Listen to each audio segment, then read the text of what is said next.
Dito po sa Palanan, isa po ang Sosing sa sikat na kainan. Pinupuntahan talaga siya ng mga tao kasi nga po, yung araw-araw na lutong bahay. Sa trabaho ngayon, sir, kasi sobrang busy ng tao, wala nang time para magluto. So, pupunta sila sa Sosings, may sabaw sila na mainit na may higop, meron silang barbecue na nakaihaw, may liempong nakaihaw, may isdang ihaw, saka gulay.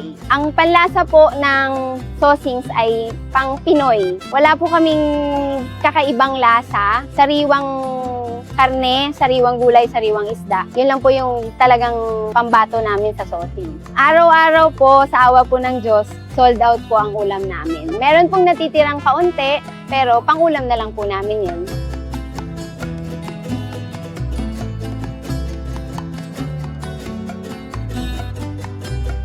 Kaya binabalikan ng mga customers po namin yung Sosing's Carinderia dahil sa lutong bahay. Marami po kasing kainan po na mapupuntahan kayo pero yung variety of food po namin para kang kumain sa bahay nyo talaga. Luto ng nanay, luto ng lola, ganun po.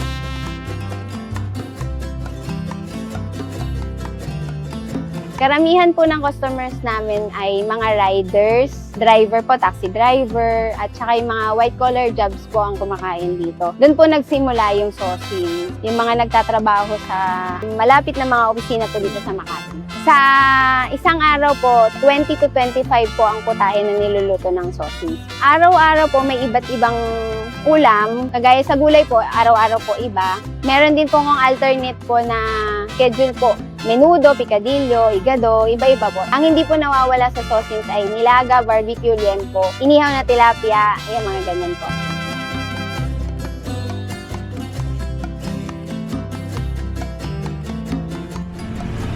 So dito tayo ngayon sa Sosing's Carinderia. Sikat to since 1971 pa. Dito sa Palanan, Makati City. Tingnan natin yung mga ulam nila dito sa loob. Ang daming tao. So yun, lunch time ngayon. Yun naman yung tao, sobrang dami.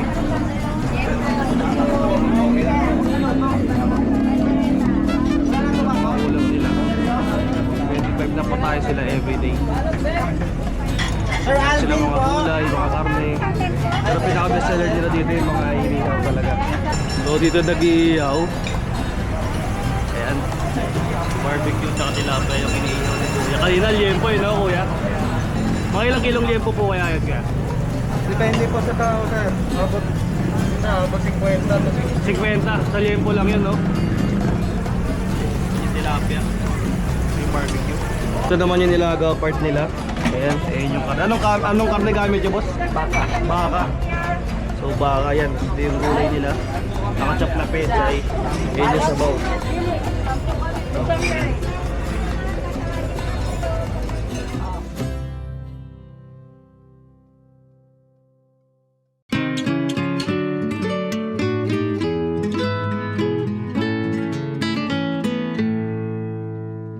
Ako po si Sheila Perea, supervisor po ng Sosing's Carinderia. Ang Sosing's Carinderia po ay nagsimula noong 1971. Sinimulan po siya ni Aling Asuncion po at ni Mang Zamora. Kaya po siya Sosing's, pinaghalo po ang pangalan ng mag-asawa. Nag-start lang po ang Sosing's ng konting putahe lang po. Yung specialty lang po nila, liempo, nilaga, kaldereta, Bicol Express po dahil taga Leyte po sila.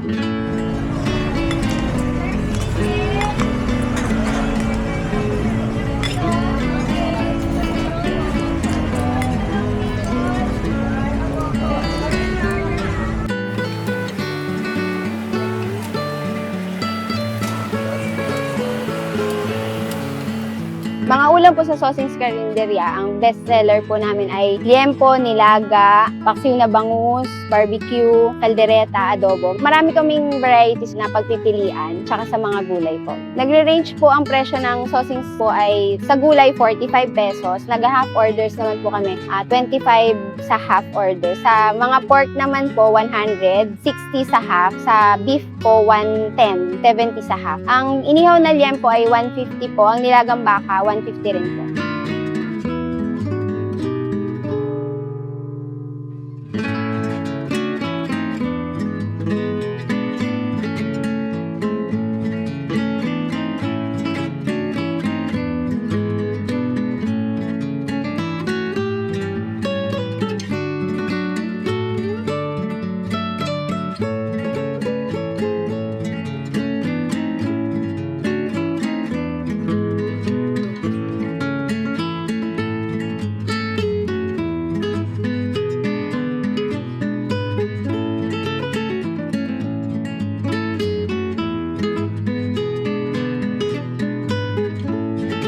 Sosing's Carinderia po ay matatagpuan sa corner po ng Sobel Rojas at Dian Street, dito po sa Barangay Palanan, Makati. Nagbubukas po kami sa oras po ng alas 9 hanggang alas 4 po ng hapon. Lunes hanggang Sabado. Maraming salamat po.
Kanino po ito? Ano sa isa? Dalawa po.